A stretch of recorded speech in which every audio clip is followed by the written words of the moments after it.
It's actually it's very similar to Penchas. I think I just want to do a British accent.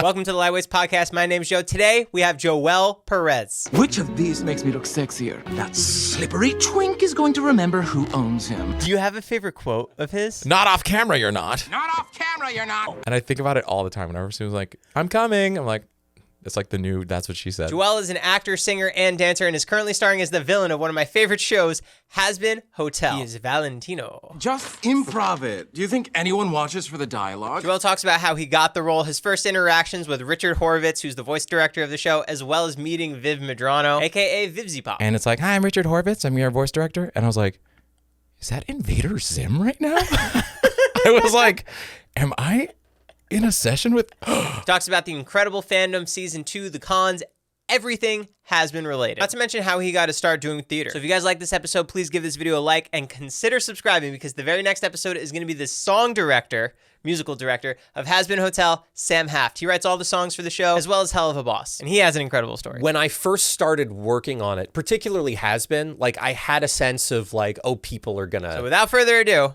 Joe Perez. And then can you just talk so I can get your levels? Hello, testing 1, 2, 3, testing. What part of Massachusetts, Salem? I grew up in Lawrence, which is like half an hour north of Boston. Okay. Did you test out New York City before you went? What do you mean, like live there a bit?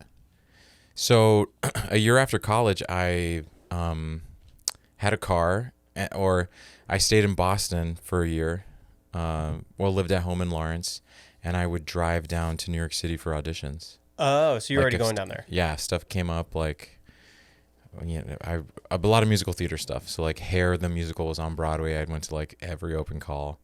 I went to In the Heights was on Broadway, and that was a show that I saw, and I was like, I want to be in that show. I think I could move to New York.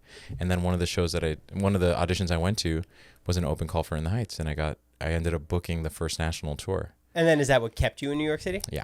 Wow. Yeah. How cool. It was awesome. It was the best show. It was incredible.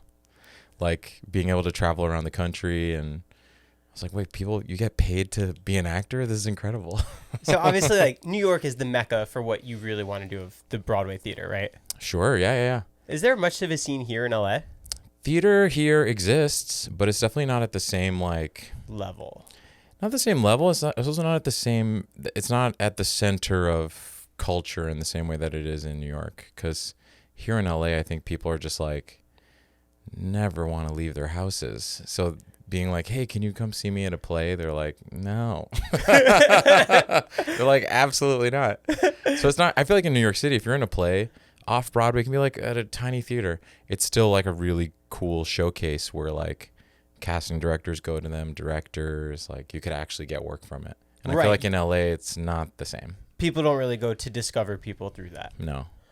But it's really I find it really interesting when I'm here in LA and I tell people that I do theater in New York, especially actors, are all just like, wow, like, oh my gosh, like, wow, you're really an actor. Like, that's so, wow, you do plays? And I'm like, yeah, don't you? Like, isn't that how you got started? I don't know. I can't imagine never having been in a play and then being an actor, because I feel like theater is it's like the actor's medium. You really are the one who's in charge of telling the story night to night. Whereas TV and film is the director's medium. It's the editor's medium. You give them options, but you kind of do your performance and then you let it go, and hopefully they edit it in a nice way. Real quick, I do want to take my ice cold shot of Magic Mind. It's basically just like keeps my mind more in focus. I've been taking it now for a week. I drink it cold, shot form. There's a lot of natural elements in it. It gives me a sharper mind, stronger motivation, better energy. I just feel clearer when I do drink it. One a day.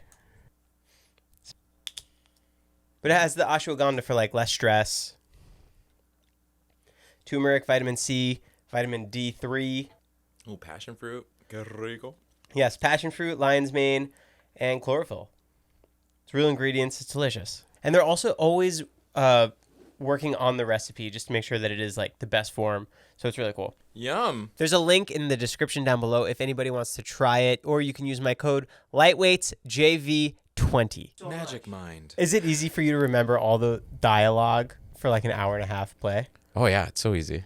How? You do it over and over again. There's like repetition. There's a rehearsal process. So it's just muscle memory at a certain point? Yeah. And you get that is what I found really interesting between doing theater and doing VO stuff for Hazbin Hotel, where like in a play, I've got like a month of rehearsal. You're re-engaging with the material over and over and over again. You're finding new stuff. You're doing new things every night. And then when you're in the run of the show, it kind of evolves and changes as you do the same thing over and over again. Whereas when you do a VO job, like I don't have to memorize it. Like the script is right in front of me. I give them like 4 different options of each line and then I go home. It's so much easier. From you coming from the Broadway lifestyle, is Yeah. it insane that you did a voiceover job 3 years ago and now it's like out and people are enjoying it? Yeah. Like, what It's does that crazy. feel like? It's crazy. It's like you forget, especially for the first season of Hazbin, which was done, gosh, Was it it was like 2020? fall of 2021 2021. was when we actually recorded it. And it didn't come out till 2024. So In this past year. this year it came out. And so it was just wild to be like, oh, right, I did say all those horrible things. So much of that experience was me being like, oh my God, I can't believe I said that. I'm on, my voice is recorded saying these horrible things, but it's great. I had a blast. What was your first response? What was your first thoughts when you saw the script of what the dialogue was and the character that you were portraying? Well, I happened to have stumbled upon the Hazbin Hotel pilot in 2020. Like peak pandemic, I'm just like so stoned, just spiraling in my apartment in New York City. And my husband went to Ringling College of Art and Design, he's an illustrator, and someone from his school had sent like a newsletter about like creators to watch, but for whatever reason, Vivian Madrano was on it. And so he was like, hey, this woman made a animated pilot on YouTube. It's supposed to be good. Do you want to watch it? So like we watched it and I was like, this is incredible. Like it's a musical theater. It's like religious trauma. Sign me up. And so when I saw the show, I was like, this is so good. And then I ended up watching like Hell of a Boss when it started coming out. And I just was a fan. So you were a fan before you even got involved in Helva? Yeah, before I got involved in Helva, before I got involved in Hazbin, I just was like, this is cool. I'm also just a fan of animation. I really love the form. This is my first job in animation, but like I just love cartoons. And so it's been a thing I've always like consumed a lot as a kid and as an adult. And so I was doing a show or I was in New York City and my friend Andrew Butler got hired to write some songs for Hell of a Boss. He's a composer in New York. He hired me to sing like the tenor part in a song called The Ballad of Stryker that's in an episode of Hell of a Boss. And he was like, hey, I'm doing this job. There's this thing called Hell of a Boss. This woman, Vivian Madrano. I was like, yes. I was like, I love that show. He's like, you do it? I was like, yeah, I love it.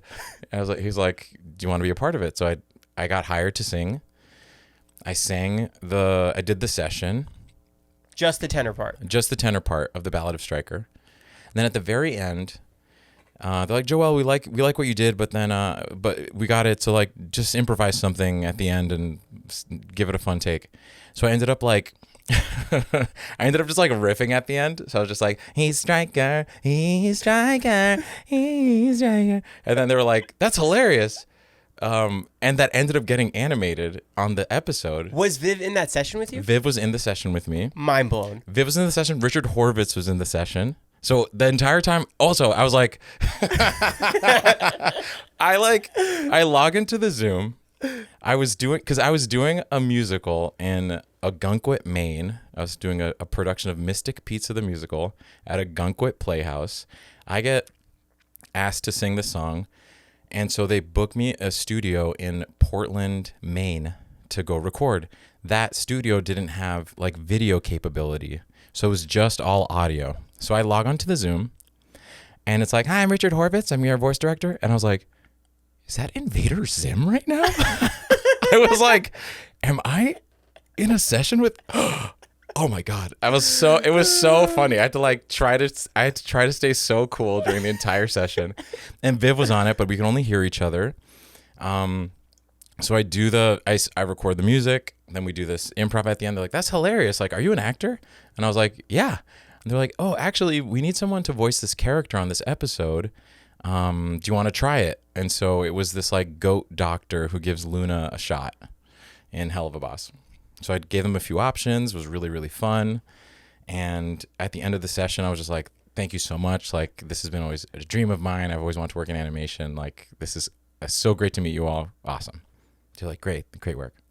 Then maybe like a week later, I get an appointment for Hazbin Hotel for my agents to audition for Valentino. So you knew at that point that they were creating the whole season? Of Hazbin? Yeah. Yeah, I knew that it had been, I knew it like any fan that it got acquired by A24, that it was being developed. But I didn't know I hadn't auditioned for it before. It had never come across my inbox. And so when the audition came in for Val, I was like, yes. And I think, I like having seen the pilot, like I understood the world of it. It was still absolutely batshit. Like the script was crazy. And I was just like, I had to record the audition in Maine because I was still doing this job. And Christina Alabato, who plays Cherry Bomb, she was in the musical too. So we were working together, and she's done a lot more like animation work. And so I was like, Christina, I really want to do a good job on this. Can you like coach me? So she helped me with the audition. And then she was just like, just be as insane as you want to be. She was like, just be crazy. You should be exhausted by the end of the audition. And so I sent in a tape, and then I got it, and it was like Viv had told me that they were just having a lot of trouble casting that role for whatever reason. It was like they had given out some offers to people. People were declining it, which I get. I think now we know what a brilliant piece of art that first season is. But if you were like engaging with the material of Hazbin Hotel for the first time without having any context, I'd be like, what the fuck is this show? Like, there are demons. It's so vulgar. It's like, and it's a musical. Like, what the fuck is that? Whereas I was like on board. I was like, sign me up. I'm so excited. Yes, please. How'd you find the right mannerisms of where you wanted Val to live? Did you have different options? Yeah, I mean, that very first session was the first scene you meet Val. He's just like angry in his room that Angel Dust moved out and just like trashing the place. So it was just like chaotic. It was like be real. Or I always sort of saw him as very like petulant and like a bitch, just like super angry and like over the top and flamboyant and while also being capable of intense darkness. Like he's as an actor was really exciting because in playing Valentino, I just get to do so many things. Like your range is all over the place, and it's just like it's super fun because he's so, I don't know. He's like pure id. He's like complete chaos. And I'm really chill. I like to smoke pot and just like relax. So it's nice to like channel some of that asshole bitch energy through Valentino. But even like Val kind of has an accent sometimes, and that's because during one of the takes in the first session, because it wasn't written that way, during the very first session, they were like, okay, he's just angry in his room, so Joel just like improvised some stuff how angry he is and throwing stuff around and being angry. I was like, okay. So I'm just like going off, and then I sprinkled in some Spanish just because I'm Puerto Rican, so I like if I get angry, sometimes some Spanish comes out. And and then Viv was like, wait, that was great. Like, do more of that. Like, let's try that. So This is all while you're in Maine? This is all while, no, by that point I was back in New York City. Oh, this is recording the actual show. Yeah, recording the actual show. Right. We're recording the actual, I had gotten the job and we did it in a studio in Hell's Kitchen. Oh, cool. And so by that point, Viv was like, I like this option for Valentino. So like, that very first session, there's like a version of it where he has no accent, and then a version of it where he does have an accent. And so it was like, as the season progressed and we recorded more and more, it was like, cool, let's like actually write that into the character and make that a part of his personality and a part of his thing, which was like, cool. That's awesome. Yeah, it was exciting. So did you have different variations of what Val would be?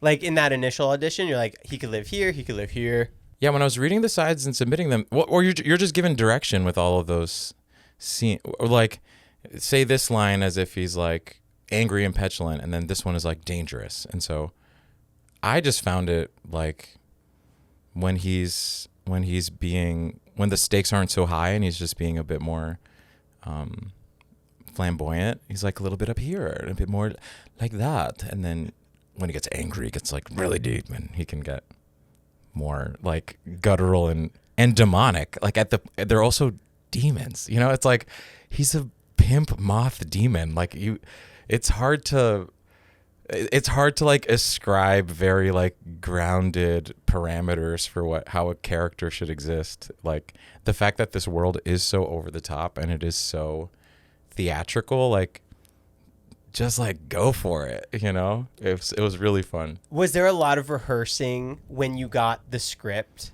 before recording the first season, like on your personal own end? No, because we get the script like the night before. Oh, really? Yeah. There's no time to prep. There's no time to like, I would like get it the night before. I'd read it and be like, cool, I think I can hear how this should be read. But also you just have to be very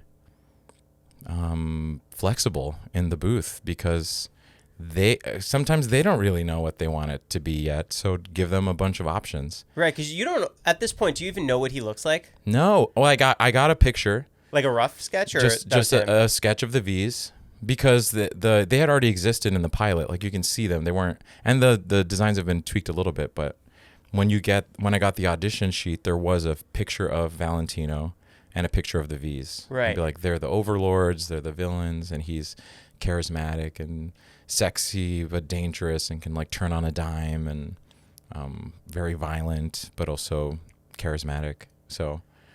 Which I was like, cool. He's so like multiple personalities. A lot of people want to know, if you could have voiced any other character on the show, season 1, who would it have been? I definitely would have loved to voice Sir Pentious. Just because he's so cute. I mean, Alex did such a good job, and like he's so. I guess I want to do an Alex Brightman impression of Sir Pentious.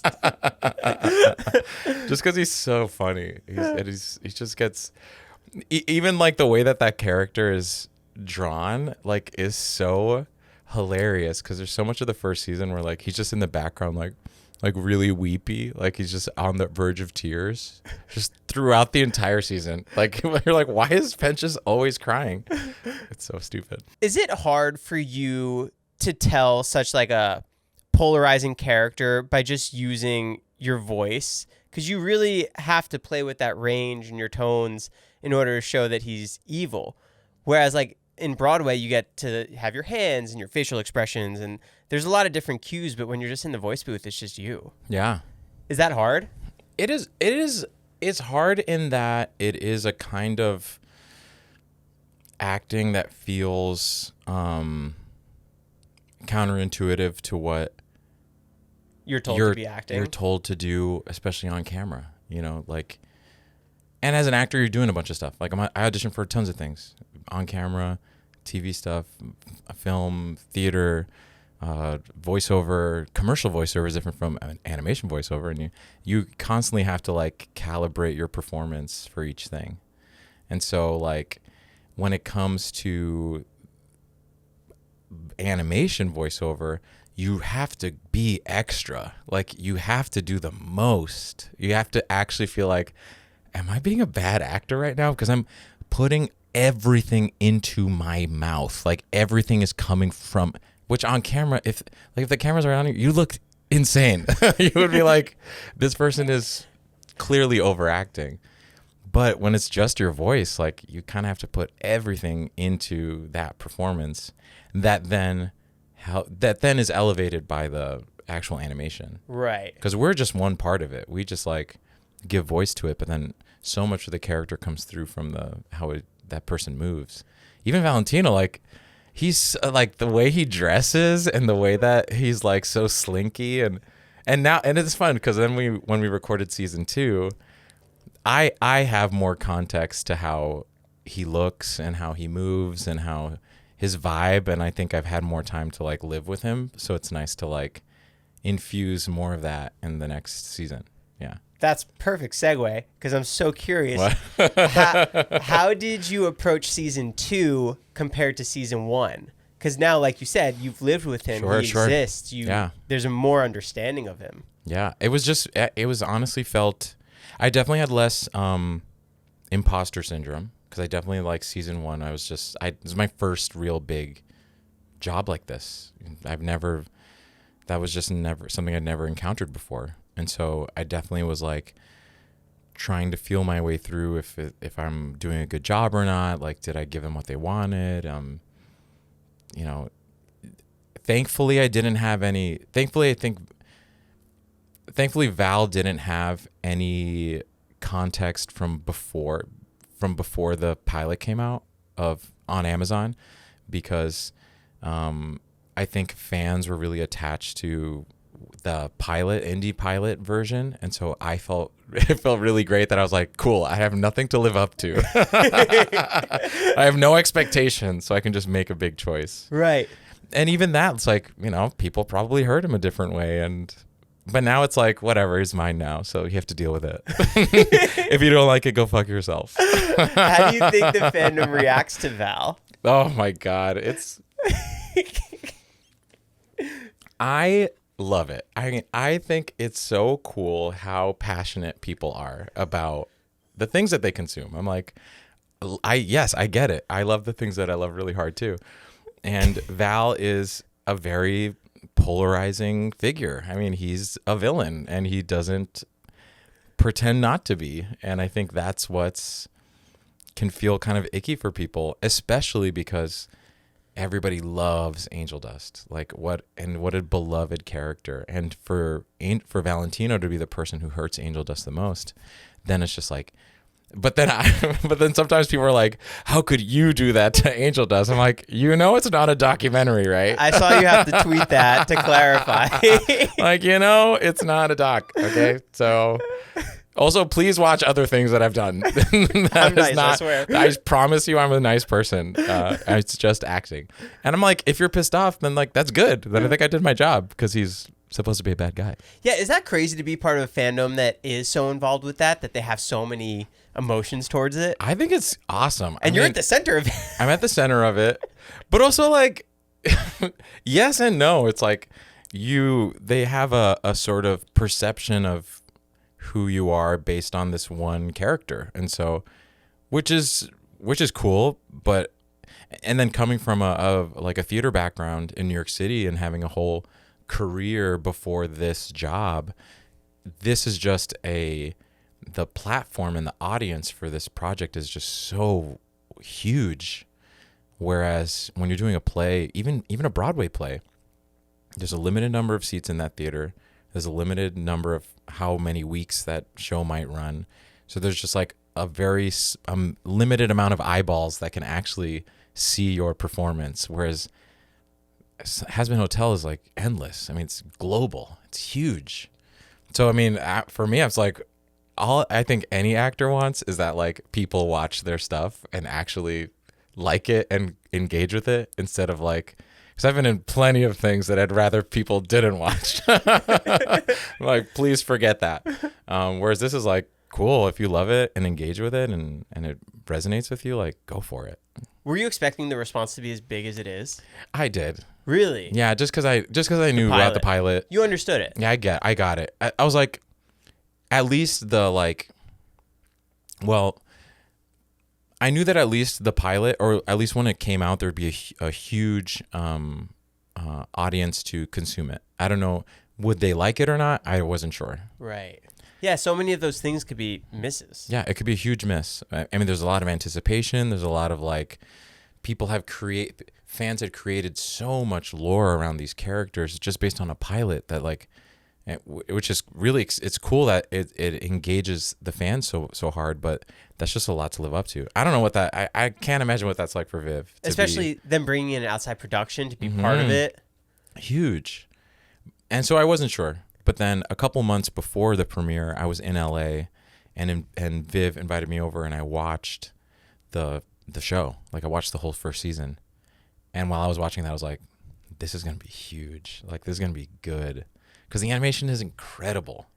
It's like stayed gone. Like the animation sequence is insane. It's so beautifully executed. And then like the cast is so good. I was like, y'all, this is like a cast full of legends. And the fact that it like all got like it pulled off so well, like it was incredible. Stayed Gone has a split screen music. Yeah. Crazy. It's crazy. So good. So like when I saw that, I was like, this is going to be huge. I have no doubt. Did you get to hear any of the songs before the release other than that? Just that day. Yeah, when I actually like was able to watch the whole season. And then coming from Broadway, did you know this was like huge? Well, I knew that I was like, they at least got some heavy hitters, you know? Like we got Christian Borle and Daphne Rubin Vega and like Patina Miller, like this I was like I love that Viv is such a huge fan of Broadway. Like she loves Broadway theater. She sees tons of Broadway shows. And as New York theater actors, it was really exciting to be invited into this world that can be very exclusive. Like it's really hard to break into animation voiceover work. And I feel like unless you're in LA, it's really hard to break into it. Unless you're like a huge celebrity, like it's hard to even get considered for a role in an animated series. I remember I have a friend who's a writer for Dora the Explorer. Oh, great. And so there was this character, I auditioned for it, and then I reached out to her to be like, hey, I auditioned for it. It went really well. I hope I get it. She was like, oh no, that's going to Ricky Martin. Okay. I wasn't going to get that job. Come on. I was like, I'm competing with Ricky Martin? Yeah, right. This is bullshit. So did Ricky end up doing it? He did do it. Bastard. So it's a cool, like, I do feel really grateful to Viv and to this show to at least be like, it gave a lot of us who have not been invited into that world just a step in, you know? Right. Which I'm like, but thank you. Like I've been trying to get into this for so long. Like auditioning, sending tapes into a fucking void for 15 years. So Are it's you like, still doing that now? Yeah. I'm still auditioning. Hey, if anybody's out there is trying to cast, call me. Do you think that it would be different if you were here in LA versus New York? I have no idea. I was just talking about this with Christina because she's in New York, and I think like the industry's so different now too. Like everything's self-tapes, everything's like remote. So I don't know. And not even a lot of stuff is even being made here anymore. Yeah. It's like 1 in 5 productions. Yeah. So it's crazy. It's tough. And so it's like a thing that's really worked for me is charisma. Just like being a cool hang and like hang like in the room, just being fun. And so you don't get to do that with self-tapes. You don't get to do that with everything being done from home. So I wouldn't like, it's hard to like really get your personality across to a casting director or to a director or to just like, you know, that vibe that happens in a room with people. Right. Now it's just like, does he look like I need what I need? No, cool, moving on. There's no like engagement. So not that I'm against living in LA, but I feel like I've worked really hard to establish myself in New York. So it'd be hard to like start all over again. What else do you do for fun in New York? I go to live music. Concerts? Concerts.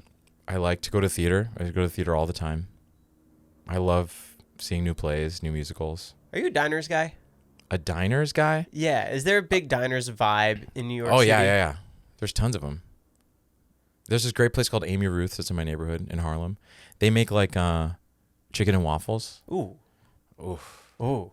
So good. Okay. They just have like waffles, and then they have a bunch of different kinds of protein too. So you can have like, you know, fried catfish and waffles. Oh, so good. Wow. Yeah. Katz's Deli? Katz's, I have not eaten at Katz's. I tried to go there once, many years ago, and I was too stoned because it's a very overwhelming experience. So you left? Yeah, I walked in and then I Whoa. left because I was just like, this is too much. This is too. There's like everyone's yelling at you. There's like you get like a ticket, but then they get a number, and you got to go to the. I was like, this is too complicated. I gotta go. I'm going to McDonald's. Baked by Melissa? Where? Baked by Melissa? Cupcakes? They're too small. Why do they? What? That's not a cupcake. A cupcake is a mini cake, and then they're making mini cakes even smaller. It's so dumb. I don't like them. Fight size. I don't get it. It's gross. If I want a cup, I want a cake. I want a slice of cake. Give me the whole cake. Give me the whole cake. Not the whole cake. I don't need the whole cake, but Maybe a slice. at least a slice. But those little ones, I'm like, it's so dumb. Get out of here. Get out of here, Melissa. I'm sure you're lovely. Probably great. Are there any songs that stick out to you when your castmates are performing them live, perhaps at these cons, that you're just blown away by? Oh. You know, we haven't done a lot of live shows though. That isn't really a part of the I'm sure that there's some grand master plan that is happening to eventually do some sort of like Hazbin Hotel live. I'm sure it'll happen. The Hollywood Bowl or something, you know? Because I saw Erica do her live at Level Up, so I just assume that happens at every con. Oh, no. Those are exclusive. Oh, I was at the right one. You came to the good one. But like, you know, Erica's a great example because she's just so committed and she's Charlie. Like she's so there's like no acting. Cuz she's like such a great like ambassador for the show and such a great face for like the kind of purity and like positivity and like earnestness that the show is trying to be in a world that's like so jaded. I think that's she's such a great like ambassador for it in that way. What is the cons like when you see all these people dressed up as Val coming to you? Oh man, it is so cool. It's so like I just don't I cannot put in that much effort into anything. They're real. It's so much work. Like you spent hours, weeks to like build a coat and to make these characters are also so intricate. Like the character designs are so out there. They're not like a Pokemon that's like 3 colors. Right. They're not like, hey, it's like a cool like shredded t-shirt or something. It's like, no, I'm a 6-armed moth that's 9 feet tall, you know? What? And then they pull it off. Like it's so cool. So I think like I'm always blown away by it, and I'm always like, and I think the Hazbin fans really like commit, and it's cool to see like little groups of Hazbin cosplayers together, and yeah, I love it. It's been this year is the first time I've ever kind of experienced the convention circuit and the convention world, so it's been awesome. It's such a beautiful place for just like, you know, wholesome, sweet weirdos to all just hang out, you know? What do you think the reception is going to be like for season 2 of Hazbin? Oh, it's going to be just bananas. Even better. Because I think like there's already so much goodwill behind it, and a lot of I think even the creative team has honed their skills even more too, and so I think like the next season just builds off on what we love about season 1, and then it's just going to be even better. I'm trying to not spoil anything. I felt like I was giving the most like media training like response, because I was like, I can't say anything. It will be season 2. It definitely will be season 2. And it will come out. And audiences will have a reaction. They will. They will watch it, or maybe they won't, but they will. It will be watched. Mm-hmm. When I feel like I have to ask, but when you saw the script for season 2, mm-hmm. was there anything that you were really excited about for Val's story to possibly continue? Ooh, yeah. Yes. There's a lot that I was read the excited about. script. I read it, and it was fun. I will say I had more to read than I had to read in season 1. Which was fun. Yeah. Has been Has been said. When you were recording with Angel Dust, are you recording with Richard as Angel Dust? Oh, was that like a trippy dream for you? It was awesome. Like, so I think we all record in isolation with Richard as our voice director. So we really just act with Richard, and he has great impressions of every single character. So he's doing his own Angel Dust. Yeah, he's doing like his own kind of Angel Dust and his own kind of Vox or whatever. And we do all the scenes with him. And he's just such a good actor too. Because I've had experiences with each team is different. And what I love about Hazbin and what I love about having Richard as our voice director is that he's also really committed as an actor for us. So he's really engaged in the process of recording the episodes. Because I've had experiences with other teams where like, there's like, okay, line number 6, give us 3 different lines, read it 3 different ways. Okay, got it. Next one, read it, say 4 different ways. Okay, next one, got it. And it's like a little less, it feels a little less like doing scene work and more just like giving them lines and giving them options. Right. So, but I think because of that, like I think the performances in Hazbin are so engaging, and that's part of what makes it so such a great watch, is that you feel like these characters are really listening to each other and talking with each other, and so much of that is just Richard. Do you also think that Viv has a part to play with it because she's been so, like, this is her baby from when she created in high school? For sure. Middle school? Yeah, she's very much like the auteur. Like, she's the one she has final say. We're doing the scenes with Richard, but Viv is also there. And Viv is the one who's like, okay, I like that one, and that one. Wow. Give me this take, the second half of that take, and that one. Cool. And then, yeah, she's at the end of the day, she's the one who's like really in charge. Wow. Which is so cool. I mean, I have so much respect for her, just because like it's so hard to get anything made, and the fact that she's been so like relentless and making her own stuff, and that it's connected with an audience in a way that like outside of the studio system, outside of the like what we were all told is the way that you're supposed to, you pay your dues and you do this and you do this. Like she was like, fuck it, I'm just gonna do it myself. Great. And then she gets A24 on. I know. And she has so much, and she has control of it. She's not having to compromise her vision to like appease a bunch of executives. I'm sure there's some conversations that I'm not privy to that are happening with Hazbin Hotel. But like Helava is at least like 1000% like they get to do whatever they want. And it's so cool. Crazy. Yeah. Do you ever ask for retakes when you're doing it, in a sense that you're like, I can make it more sinister? Oh, totally. Yeah. And I get to, they're cool with that. They're like, do you want to do it again? Yeah, sure. And while also learning to just like not get too in your head about it. Nothing is perfect. Like if you guys feel good about it and you think you got it, great. Let's move on. You trust them? Yeah. 100%. Do you have to channel anything to get that devious? Nothing like malicious. Nothing malicious. I find it very fun. If it's like I get to channel like Ursula, I get to channel Jafar. Like I'm not channeling like the time I was abused from and I was beat up by someone. No, the school bully. No, it's make believe. It's fun. I always approach work from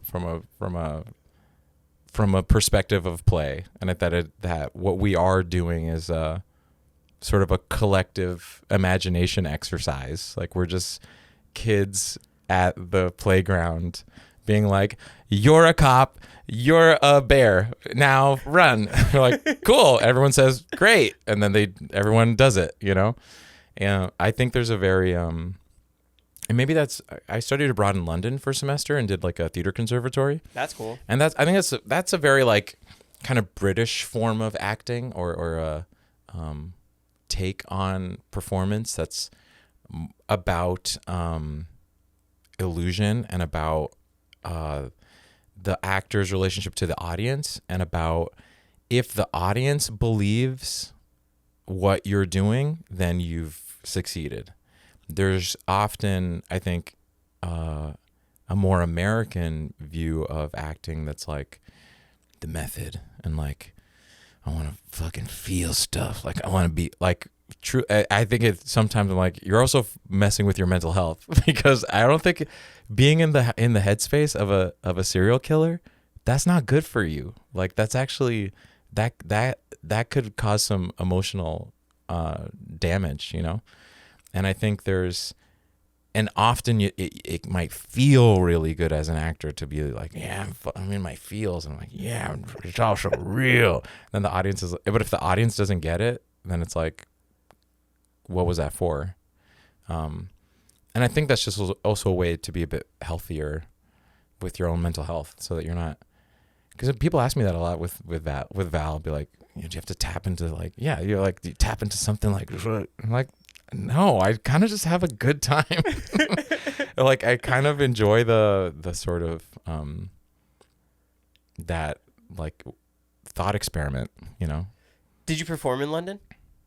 I did a production of A Midsummer Night's Dream. That was like our graduation, our like final project. Got it. Mm-hmm. Was that a cool experience to go over there and do all that? Oh, it was awesome. I loved it.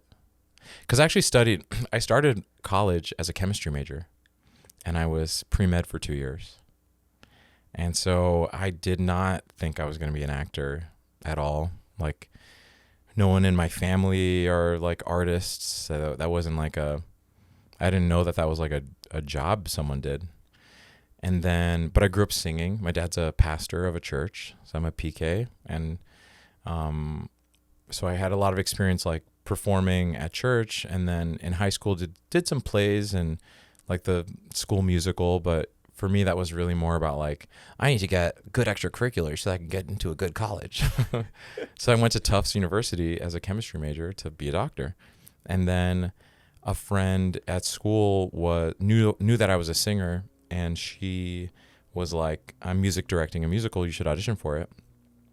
So I auditioned for it, and I liked doing chemistry more than I liked being at rehearsal more than I liked doing chemistry problem sets. And I was like, I have to rethink my life. Wow. Yeah, I was so depressed. Like freshman and sophomore year, I was like so down. I was also still super closeted and like I was still figuring myself out. And I felt like I was living for other people, or like, you know, I was a smart Latino who had possibilities. So it's sort of like, vas a ser un doctor, you will be a doctor. You're like, sure, yes, of course I must, you know, fulfill the promise of my ancestors. It was like all this pressure, you know. And I was like, but I don't think I actually want to do this. I think I'm doing this because other people are telling me I'm supposed to do this. But then there was this like feeling I got from performing that was like unmatched. So, and that was your first time performing in front of a crowd like that? No. I'd performed at church. I okay. performed in high school. I did like, you know, school plays and musicals, but I just never saw it as a career path. Like I didn't know you could get a job doing that I could pay my bills doing that, you know? And then it wasn't until college really that I just, you know, first of all, I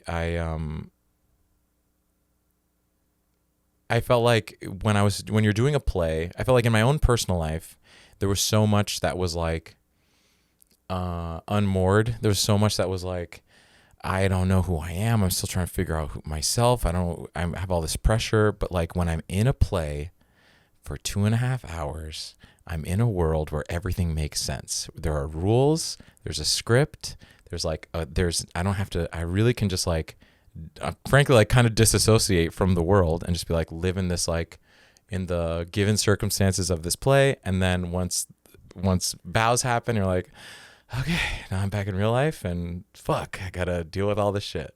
And it wasn't until in college I did a production of Hair, which is this like rock musical from the 70s about these hippies, and we were just like smoking pot and like in our fields and just like, I don't know. I was like, I didn't realize that musical theater could do that, like could feel that way. And then to see audiences being so moved and weeping after the show and being like, sometimes theater and musical theater isn't just about entertainment. It can actually be about reaching people and connecting with people and having people have a really transformative human experience. And I was like, I'm not getting that doing chemistry, guys.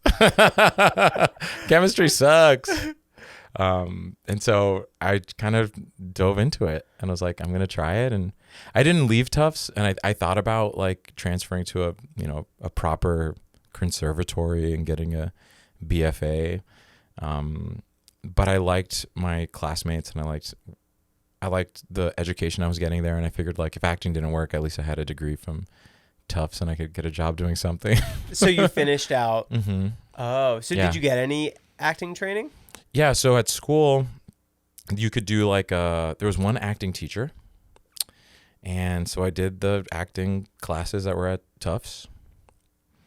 And that was tough because like, unless, if there's only one person who's the teacher, and she had some baggage of her own. I don't think her career went the way that she wanted it to go. So she was bringing in a lot of like bitterness that I was like, come on, let me experience that first before you like crush all our dreams. And then I studied abroad in London for 1 semester in my junior year and did like an acting conservatory at BADA, called the British American Drama Academy. Wow. Yeah. What did your family react to when you said that you wanted to pursue acting? Oh man, poof. They were like, what? They just had no clue. Like they just, and they weren't like, I will say, at least they weren't like, we're disowning you. I think they were just truly like confused, and also like truly also just didn't understand how one makes a living. Like, okay, like how are you gonna pay your bills? Like, how do you get health insurance? I don't know.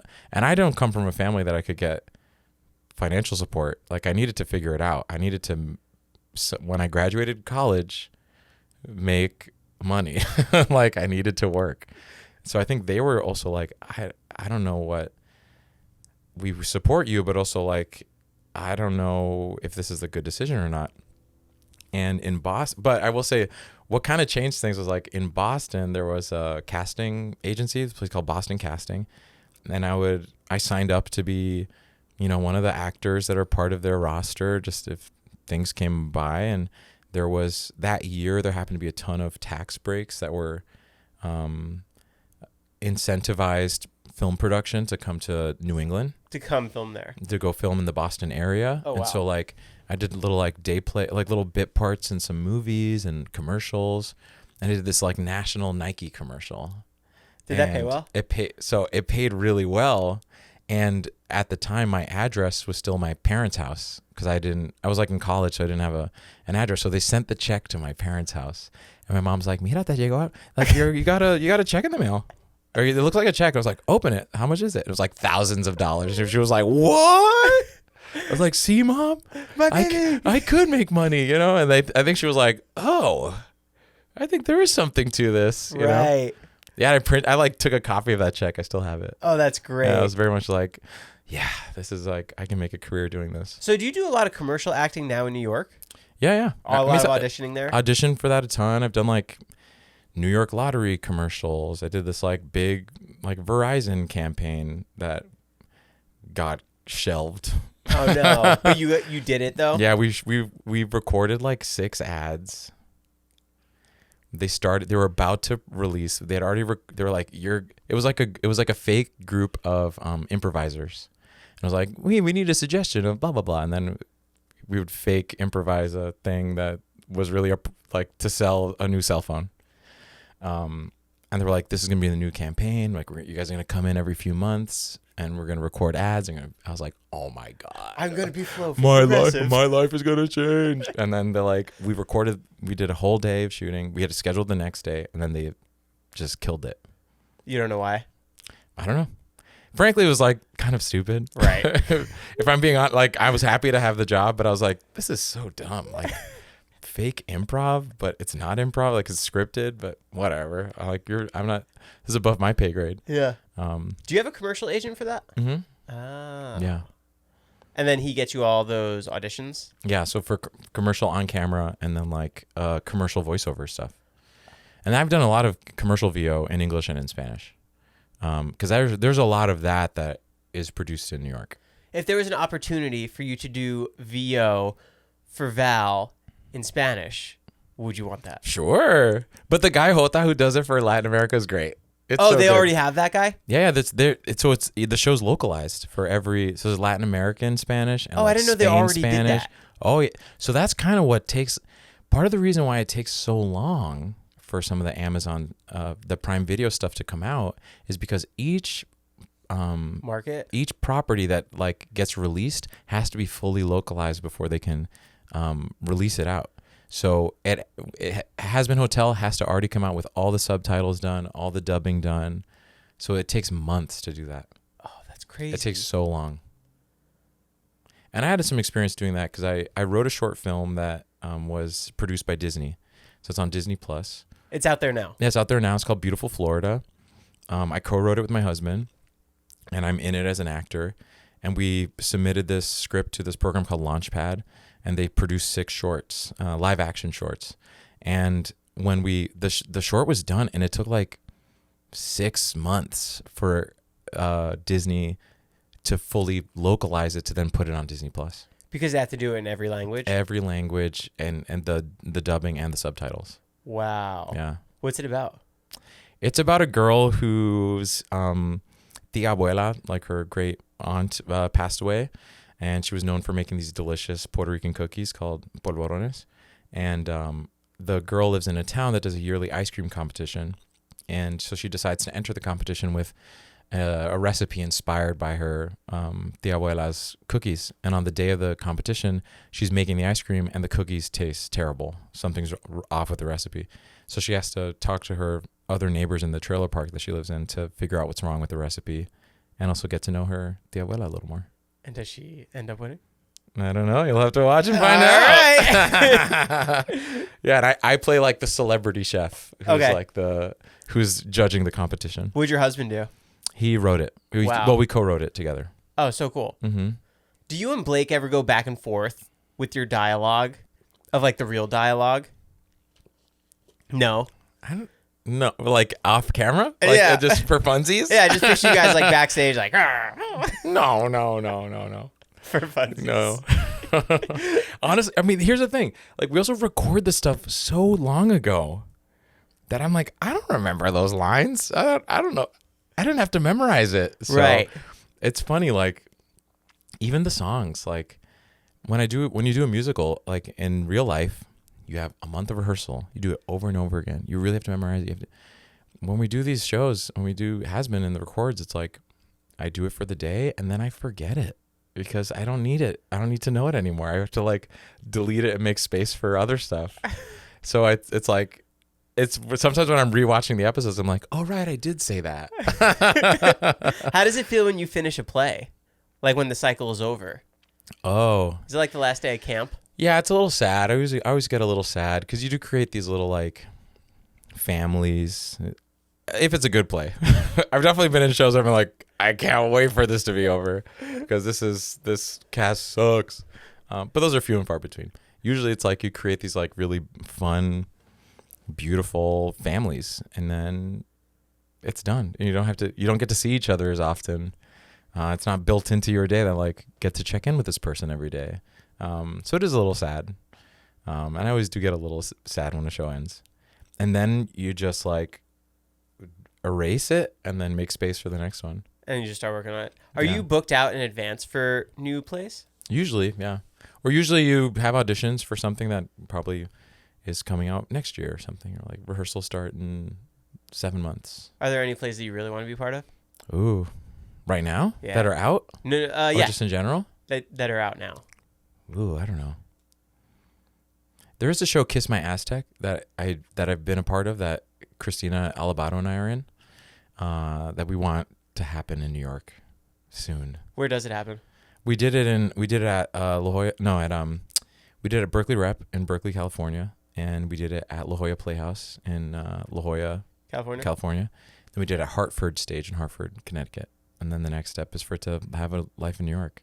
either off Broadway or Broadway, but that's a whole other industry. That's a whole other business.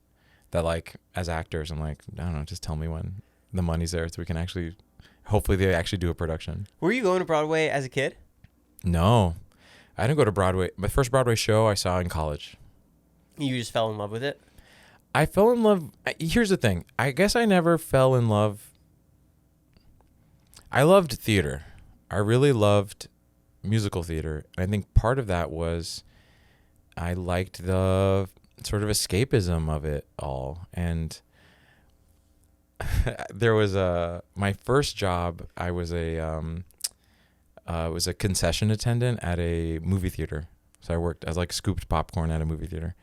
And there was this coworker of mine, Paul, who was this older gay gentleman who I think he sort of clocked me as like, I think we're a bit more similar than you think we are.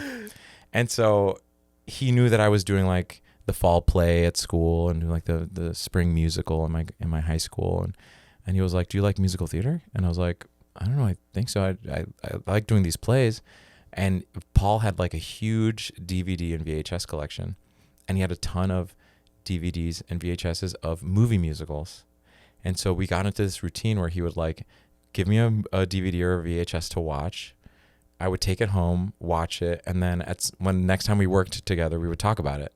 So he sort of like was my little like guru, like sage into like musical theater. Wow. Yeah. But I didn't see a Broadway show until college. Did you get to see free movies? All the time. I loved it. That was my favorite part of the job. Even during breaks, I remember when I was working there, Pirates of the Caribbean came out. Mm-hmm. I loved that first movie. And I would always just like, during breaks, I'd like make my own little popcorn and just like sneak it. Yeah, sneak it, and it was the best. Would people try hooking up in the movie theater? I never saw. People did, and I wasn't an usher, so I never had to deal with it. Oh. But the ushers would have to be like the ones to break it up. To break it up, yeah. Awkward. Yeah, super awkward. But I was out there scooping popcorn. Mind my own business. Can we fire through some fan questions? Sure. There's fan questions? There are. Ooh. If you were to do Val entirely in Spanish for the Spanish dub, are there any differences between voice acting in English and Spanish? No, I don't think so. At least in this case, I don't think so. Not for Val? Not for Val, because he's just so flamboyant and theatrical that I think it's the same in both English and Spanish.